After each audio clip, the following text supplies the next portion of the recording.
प्राथमिक शिक्षण अधिकारी लाचलुचपत विभागाच्या जाळ्यात। सविस्तर वृत्त असे की गेल्या 1.5 ते 2 महिन्यापासून नंदुरबार जिल्ह्यात लाच घेणाऱ्यांचे प्रमाण जास्त वाढलेलं दिसून येत आहे।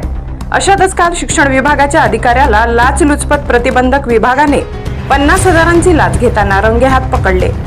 प्राप्त माहिती अशी की नवापूर शहर नगरपालिका मालमत्ता क्रमांक 826, सिटी सर्वे क्रमांक 624 पंचरत्न शॉपिंग कॉम्प्लेक्स येथे हॉटेल नम्रता सुरू करावयाची असल्याने सदर परिसरात 75 मीटर अंतरावर बंद पडलेली जिल्हा परिषद शाळा असल्याने उत्पादन शुल्क विभागाने FL3 परवाना देण्यास हरकत घेतली।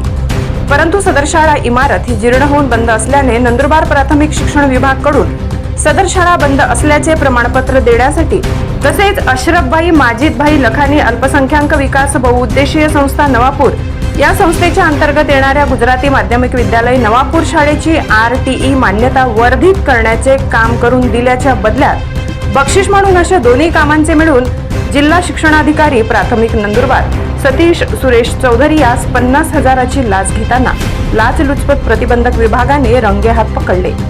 त्यांच्यावर नंदुरबार शहर पोलीस ठाण्यात गुन्हा दाखल करण्यात आलाय।